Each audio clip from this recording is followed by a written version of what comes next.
Emotional Intelligence by Daniel Goleman. Chapter 13, Trauma and Emotional Relearning.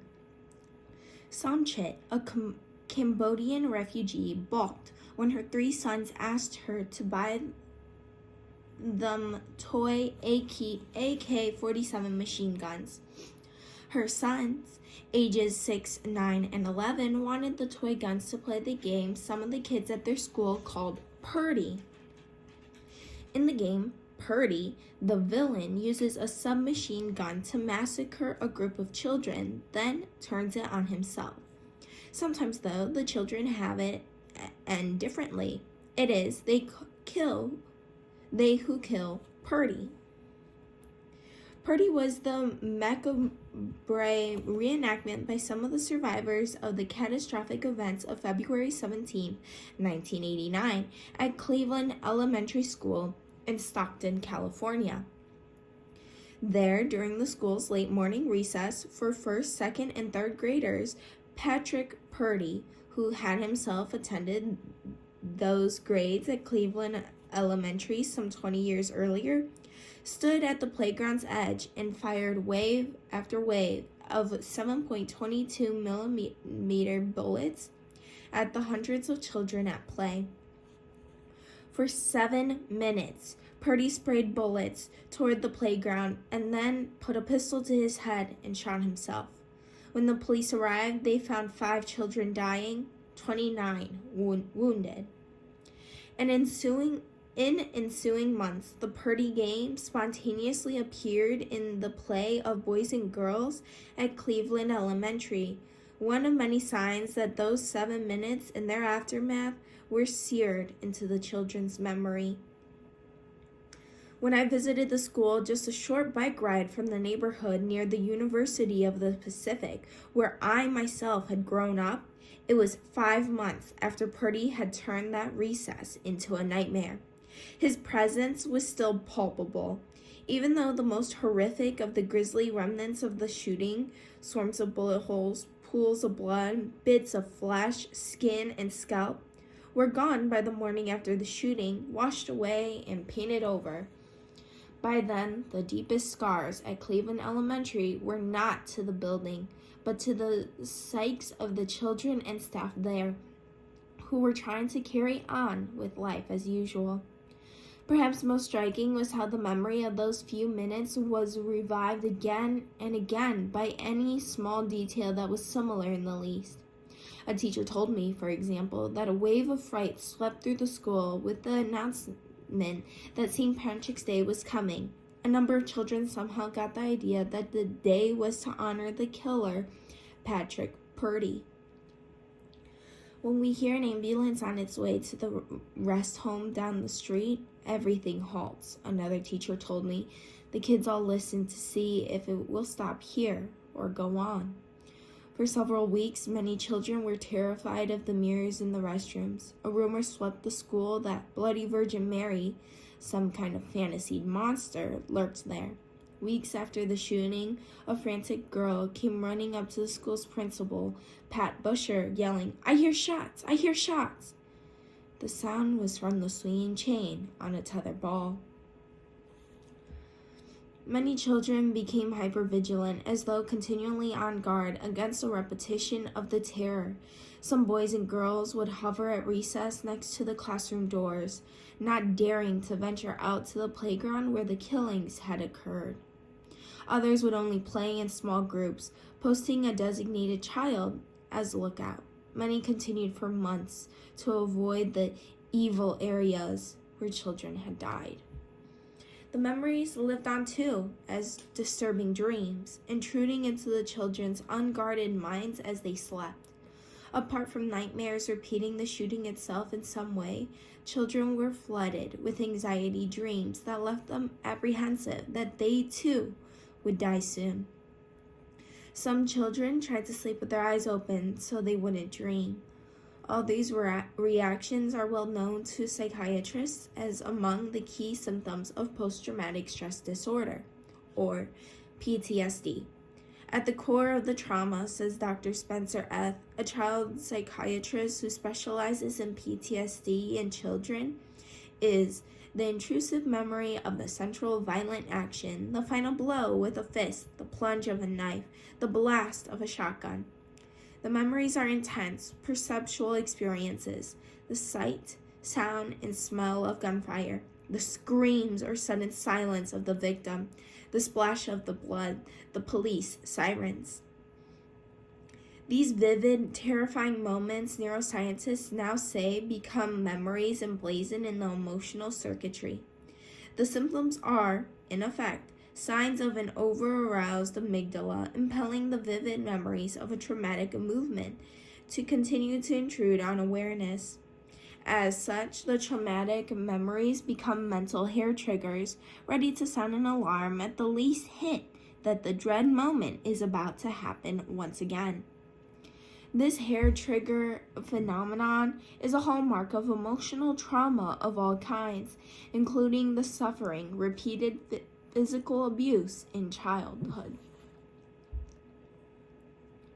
Any traumatizing event can implant such trigger memories in the amygdala. A fire or an auto accident, being in a natural catastrophe such as an earthquake or a hurricane, being raped or mugged. Hundreds of thousands of people each year endure such disasters, and many or most come away with the kind of emotional wounding that leaves its imprint on the brain.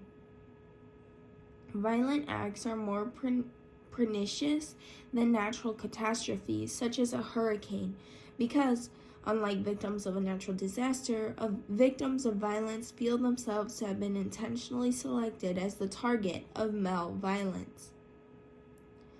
That fact shatters assumptions about the trustworthiness of people and the safety of the interpersonal world, an assumption natural catastrophes leave untouched.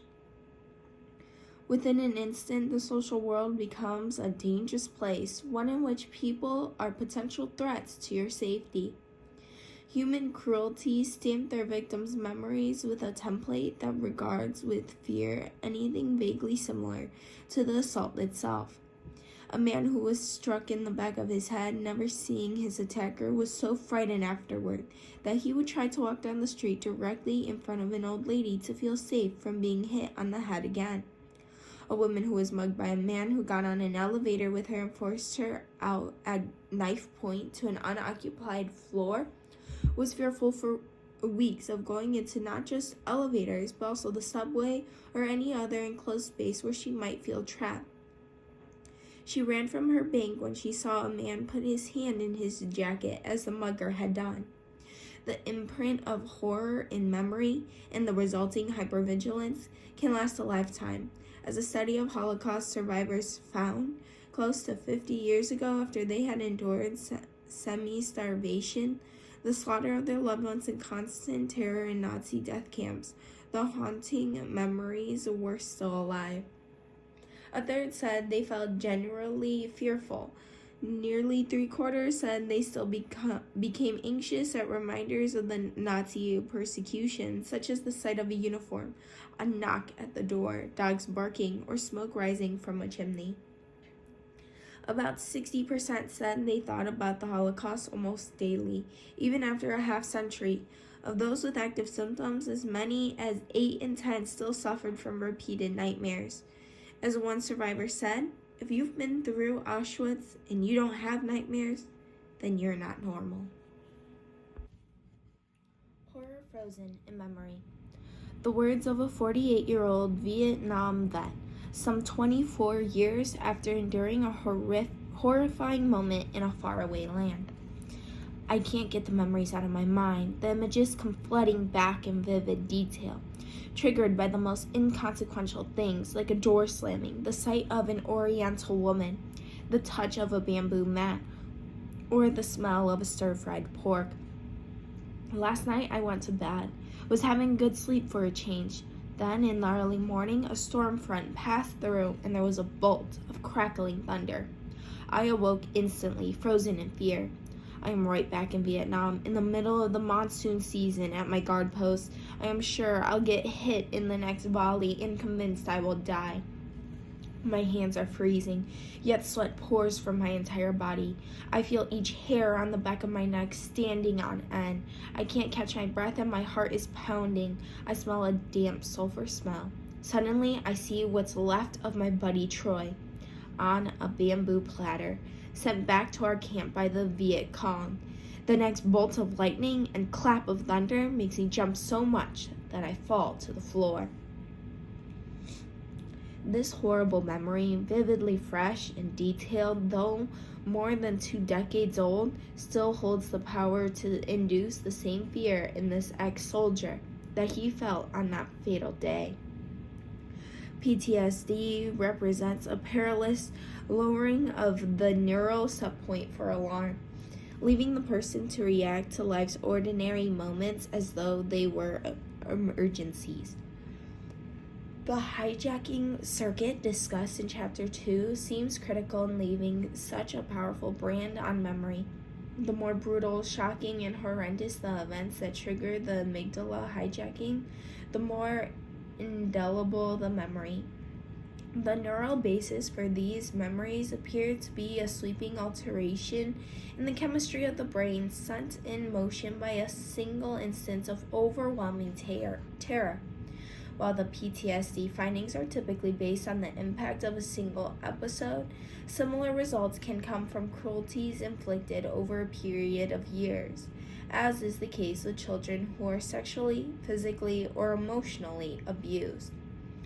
The most detailed work on these brain changes is being done at the National Center for Post-Traumatic Stress Disorder, a network of research sites based on Veterans Administration hospitals where there are large pools of those who suffer from PTSD among the veterans of Vietnam and other wars. It is from studies on vets such as these that most of our knowledge of PTSD has come, but these insights apply as well to children who have suffered severe emotional trauma, such as those at Cleveland Elementary. Victims of a devastating trauma may never be the same biologically, Dr. Dennis Charney told me, a Yale psychiatrist. Charney is Director of Clinical Neuroscience at the National Center. It does not matter if it was the incessant terror of combat, torture, or repeated abuse in childhood, or a one-time experience like being trapped in a hurricane or nearly dying in an auto accident.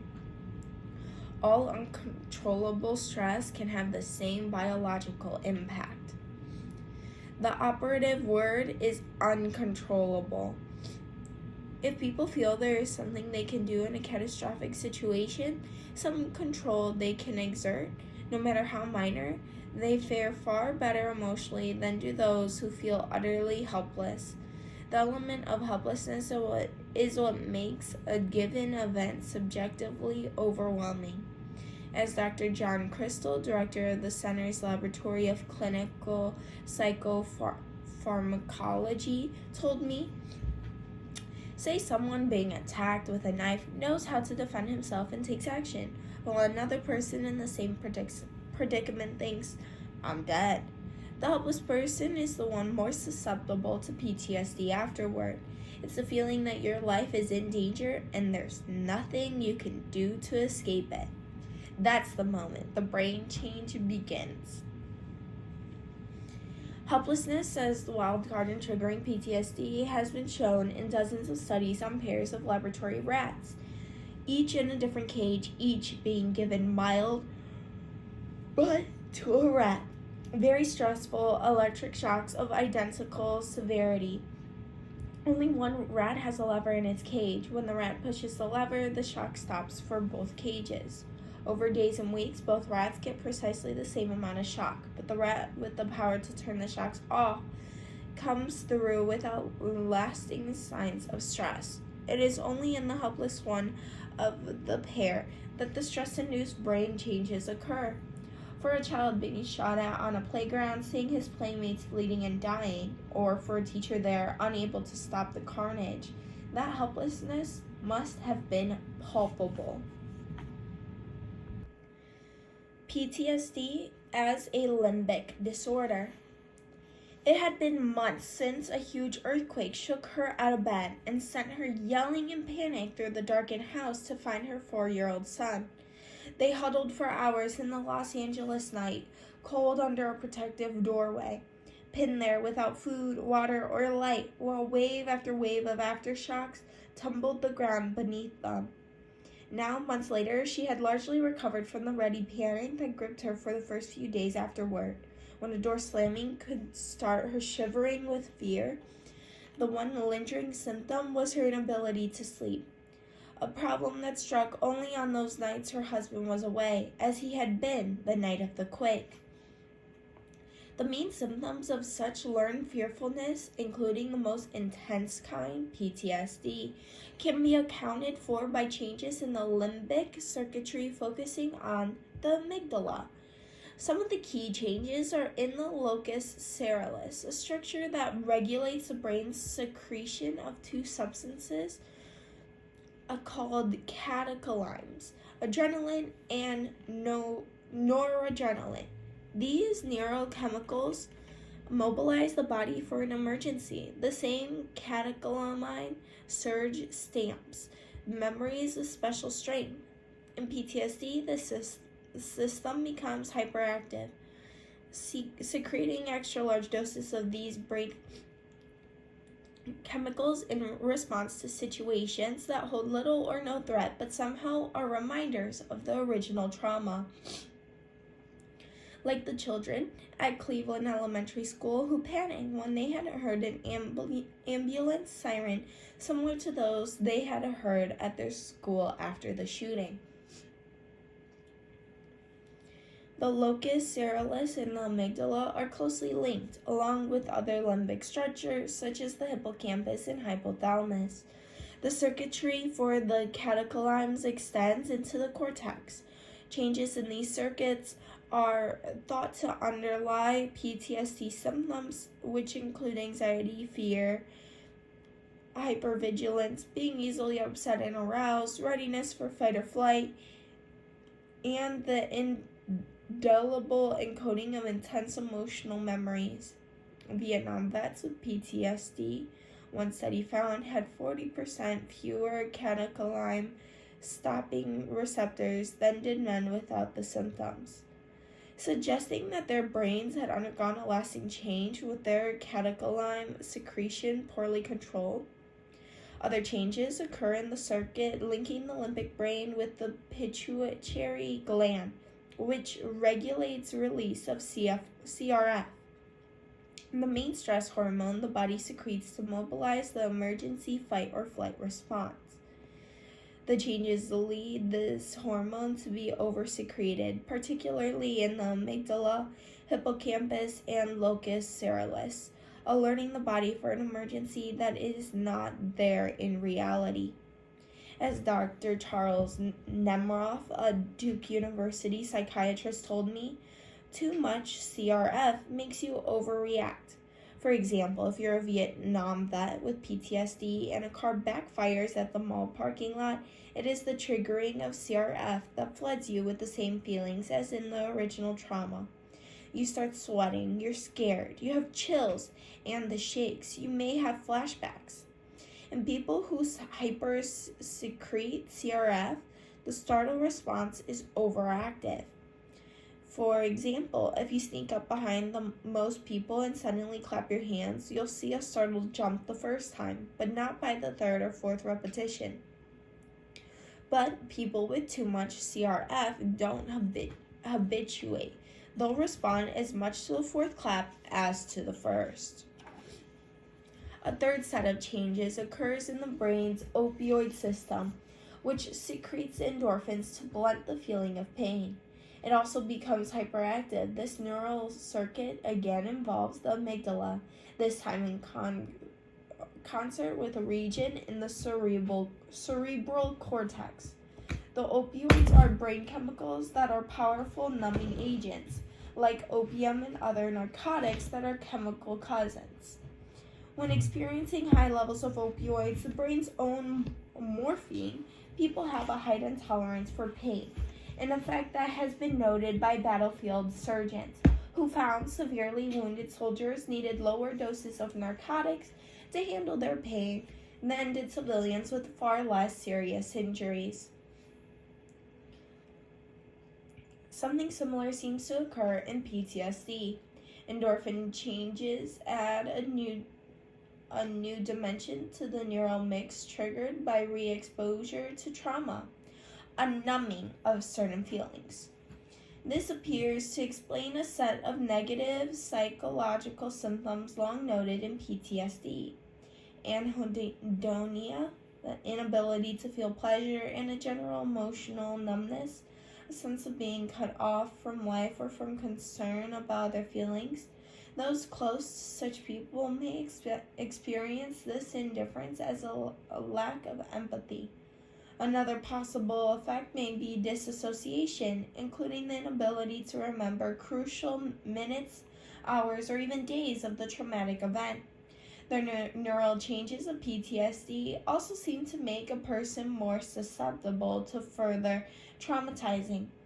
A number of studies with animals have found that when they were exposed even to mild stress when young, they were far more vulnerable than unstressed animals to trauma-induced brain changes later in life, suggesting the urgent need to treat children with PTSD.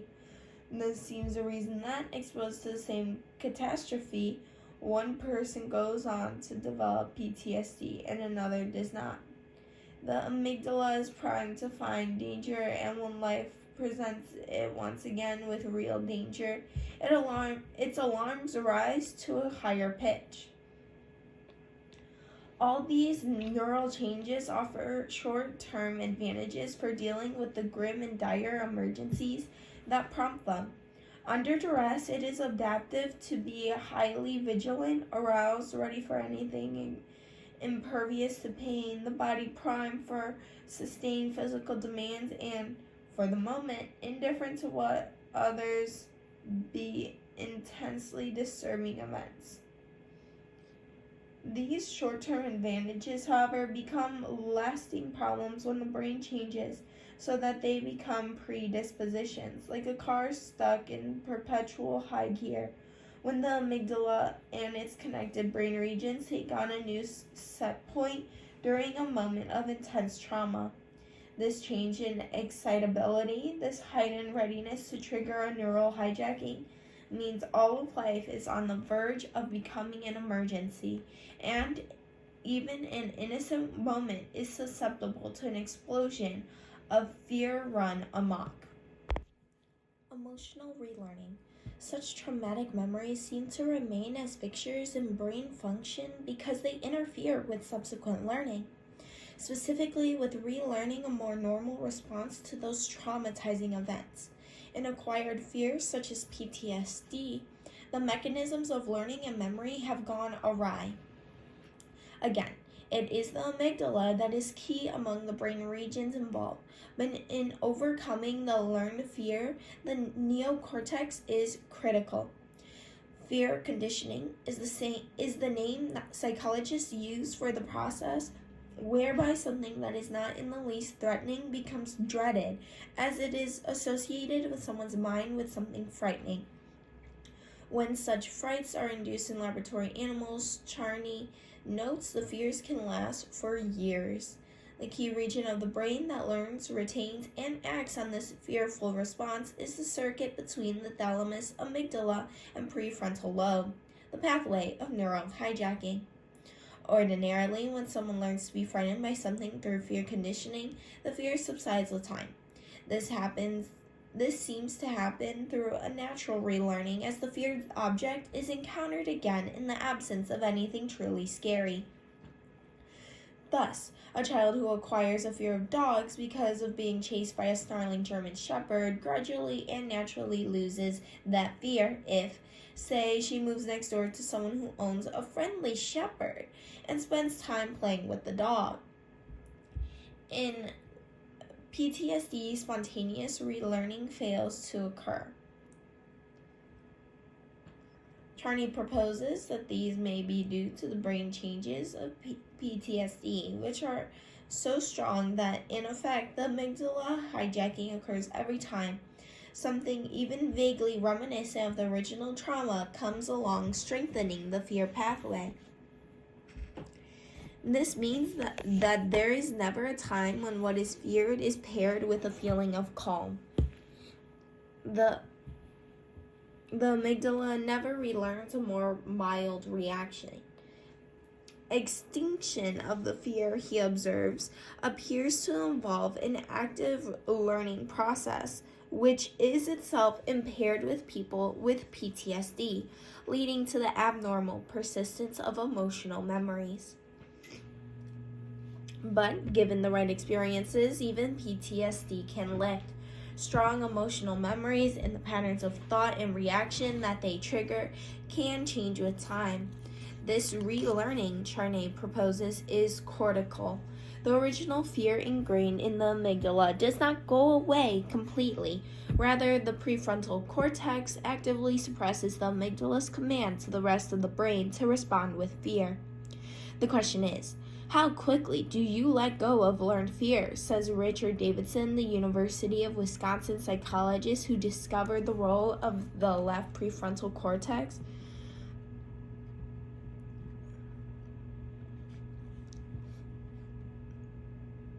As a damper on distress. In a laboratory experiment in which people first learn an aversion to a loud noise, a paradigm for learned fear, and a lower key parallel PTSD, Davidson found that people who had more activity in the left prefrontal cortex got over the acquired fear more quickly, again suggesting a cortical role in letting go of learned distress.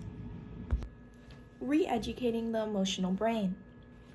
One of the more encouraging findings about PTSD came from a study of Holocaust survivors, about 3/4 of whom were found to have active PTSD symptoms even a half-century later.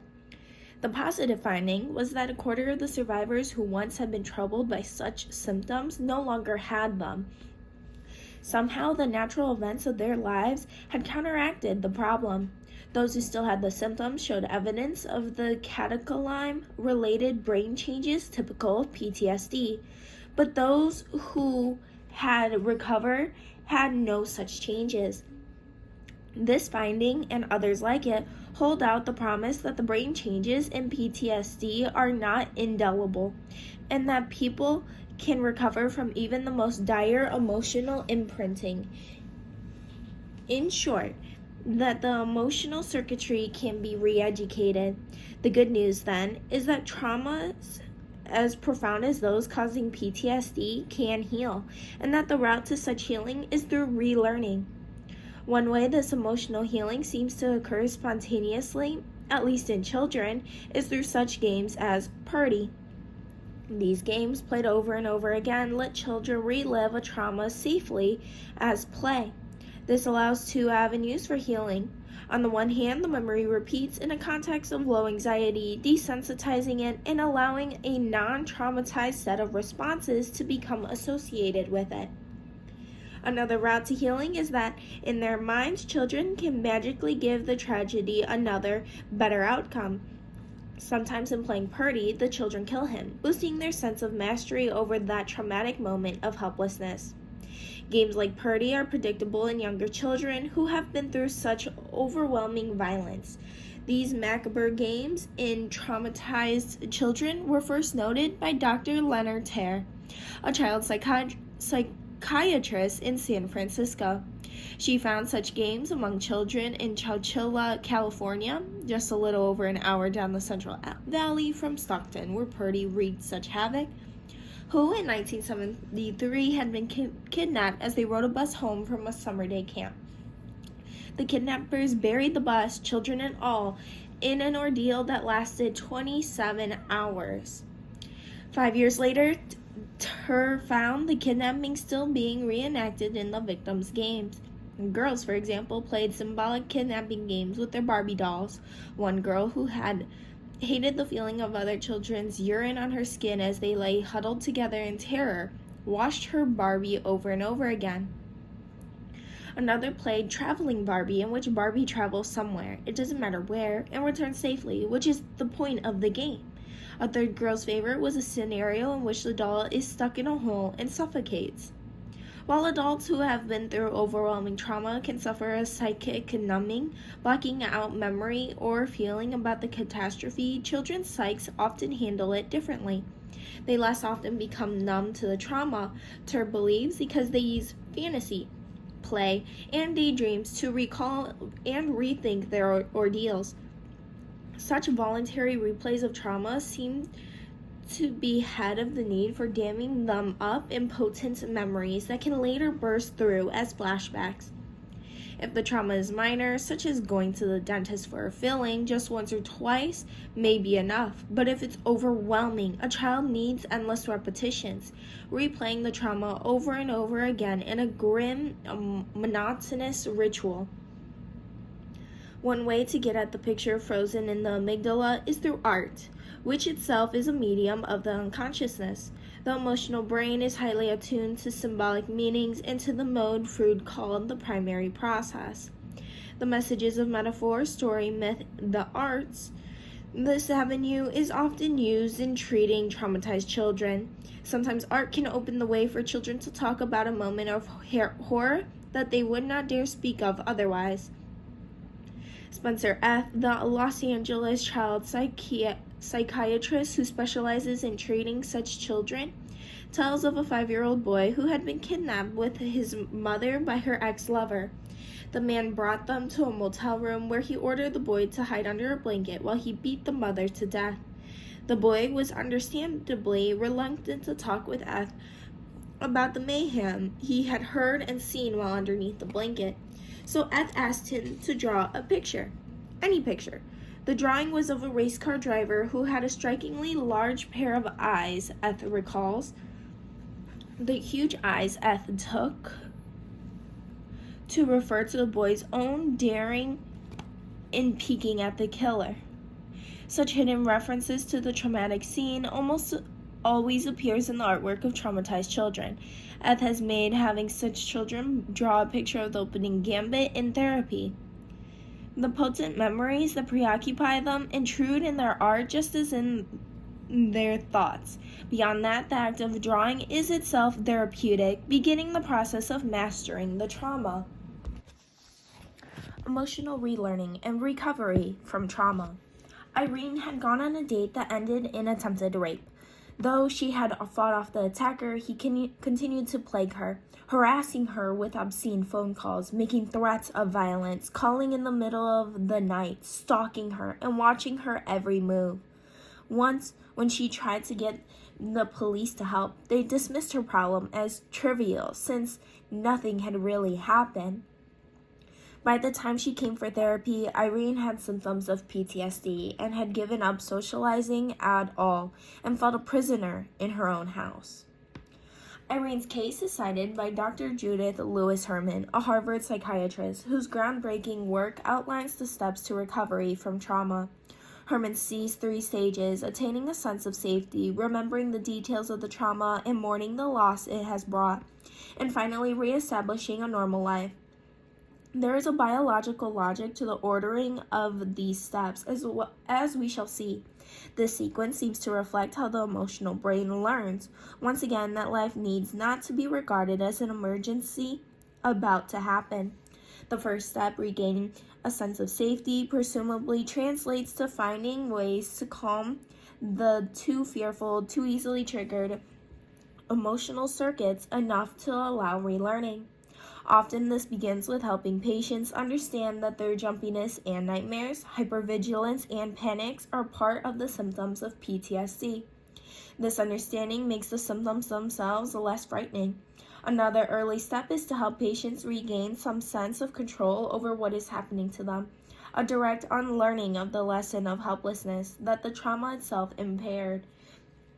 Irene, for example, mobilized her friends and family to form a buffer between her and her stalker and was able to get the police to intervene. The sense in which PTSD patients feel unsafe goes beyond fears that dangers will lurk around them.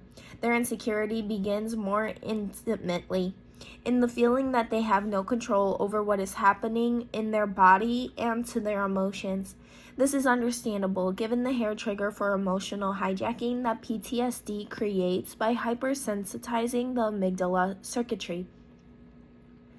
Medication offers one way to restore patients' sense that they need not to be so at the mercy of the emotional alarms that flood them with inexplicable anxiety, keep them sleepless, or pepper their sleep with nightmare. Pharmacologists are hoping one day to tailor medications that will target precisely the effects of PTSD on the amygdala and connected neurotransmitter circuits. For now, though, there are medications that counter only some of these changes, notably the antidepressants that act on the serotonin system and beta blockers like propranolol, which block the activation of the sympathetic nervous system. Patients also may learn relaxation techniques that give them the ability to counter their edginess and nervousness. A psychological calm opens a window for helping the brutalized emotional circuitry rediscover that life is not a threat, and for giving back to patients some of the sense of security they had in their lives before the trauma happened. Another step in healing involves retelling and reconstructing the story of the trauma in the harbor of that safety, allowing the emotional circuitry to acquire a new, more realistic understanding of and response to the traumatic memory and its triggers. As patients retell the horrific details of the trauma, the memory starts to be transformed, both in its emotional meaning and its effects on the emotional brain. The pace of this retelling is delicate. Ideally, it mimics the pace that occurs naturally in those people who are able to recover from trauma without suffering PTSD. In these cases, there often seems to be an inner clock that doses people with intrusive memories that relive the trauma, intercut with weeks or months when they remembered hardly anything of the horrible events. This alteration of reimmersion and respite seems to allow for a spontaneous review of the trauma and relearning of emotional response to it.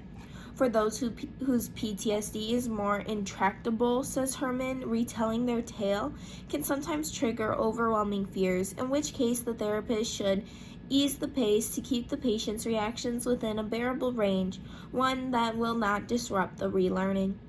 The therapist encourages the patient to retell the traumatic events as vividly as possible, like a horror home video, retrieving every sordid detail. This includes not just the specifics of what they saw, heard, smelled, and felt, but also their reactions, the dread, disgust, nausea. The goal here is to put the entire memory into words, which means capturing parts of the memory that may have been disassociated and so are absent from conscious recall. By putting sensory details and feelings into words, presumably memories are brought more under control of the neocortex, where the reactions they kindle can be rendered more understandable and so more manageable. The emotional relearning at this point is largely accomplished through reliving the events and their emotions, but this time in surroundings of safety and security in the company of a trusted therapist. This begins to impart a telling lesson to the emotional circuitry that security, rather than unremitting terror, can be experienced in tandem with the trauma memories. The 5-year-old who drew the pictures of the giant eyes after he witnessed the grisly murder of his mother did not make any more drawings after that first one. Instead, he and his therapist, Spencer F., played games, creating a bond of rapport.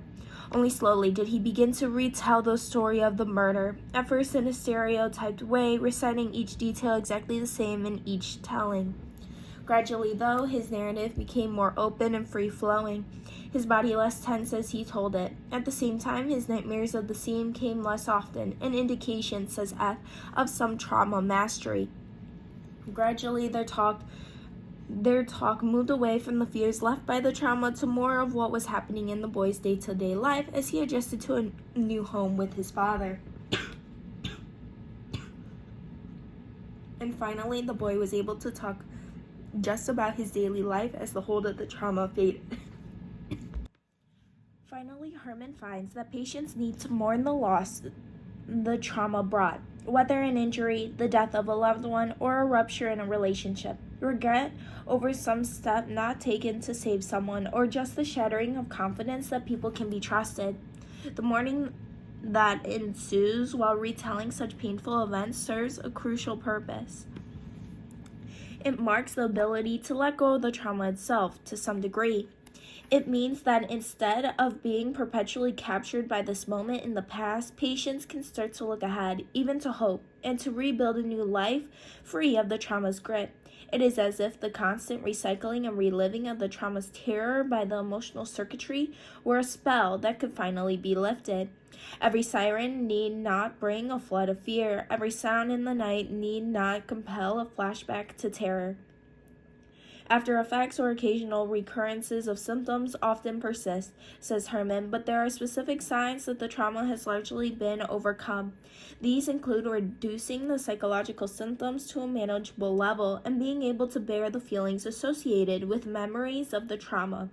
Especially significant is no longer having trauma memories erupt at uncontrollable moments, but rather being able to revisit them voluntarily like any other memory, and perhaps more important, to put them aside like any other memory. Finally, it means rebuilding a new life with strong, trusting relationships and a belief system that finds meaning even in a world where such injustice can happen. All of these together are markers of success in re-educating the emotional brain. Psychotherapy as an emotional tutorial. Fortunately, the catastrophic moments in which traumatic memories are emblazoned are rare during the course of life for most of us, but the same circuitry that can be seen so boldly imprinting traumatic memories is presumably at work in life's quieter moments too. The more ordinary travails of childhood, such as being chronically ignored and deprived of attention or tenderness by one's parents, abandonment or loss, or social rejection, may never reach the fever pitch of trauma, but they surely leave their imprint on the emotional brain, creating distortions and tears and rages in intimate relationships later in life. If PTSD can be healed, so can the more muted emotional scars that so many of us bear. That is the task of psychotherapy, and in general, it is in learning to deal skillfully with these loaded reactions that emotional intelligence comes into play. The dynamic between the amygdala and the more fully informed reactions of the prefrontal cortex may offer a neuroanatomical model for how psychotherapy reshapes deep, maladaptive emotional patterns, as Joseph Ladome, the neuroscientist who discovered the amygdala's hair trigger role in emotional outbursts, conjectures. Once your emotional system learns something, it seems you never let it go. What therapy does is teach you to control it. It teaches your neocortex how to inhibit your amygdala. The propensity to act is suppressed, while your basic emotion about it remains in a subdued form. Given the brain architecture that underlies emotional relearning, what seems to remain, even after successful psychotherapy, is a vestigial reaction. A remnant of the original sensitivity or fear at the root of a troubling emotional pattern. The prefrontal cortex can refine or put the brakes on the amygdala's impulse to rampage, but cannot keep it from reacting in the first place.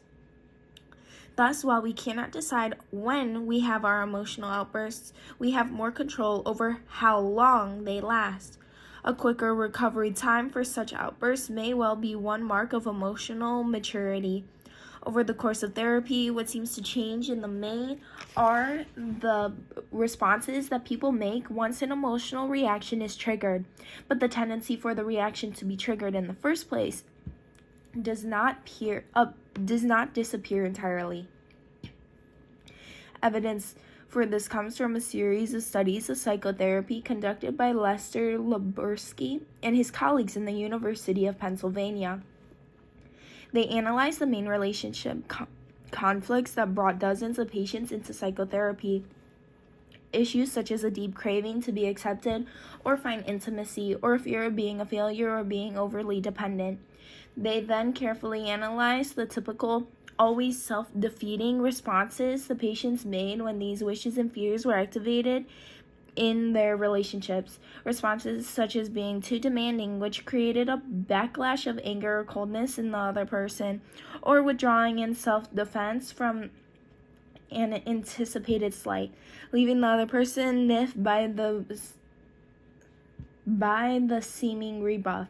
During such ill-fated encounters, the patients understandably felt flooded by upsetting feelings, hopelessness and sadness, resentment and anger, tension and fear, guilt and self-blame, and so on. Whatever the specific pattern of the patient, it seemed to show up in most every important relationship, whether a spouse or lover, a child or parent, or peers and bosses at work. Over the course of long-term therapy, however, these patients made two kinds of changes in their emotional reaction to the triggering events, became less distressing, even calm or bemused, and their overt responses became more effective in getting what they truly wanted from the relationship. What did not change, however, was their underlying wish or fear and the initial twinge of feeling. By the time the patients had but a few sessions left in therapy, the encounters they told about showed they had only half as many negative emotional reactions compared to when they first started therapy, and were twice as likely to get the positive response they deeply desired from the other person. But what did not change at all was the particular sensitivity at the root of these needs. In brain terms, we can speculate. The limbic circuitry would send alarm signals in response to cues of a feared event, but the prefrontal cortex and related zones would have learned a new, more healthy response. In short, emotional lessons, even the most deeply implemented habits of the heart learned in childhood, can be reshaped. Emotional learning is lifelong.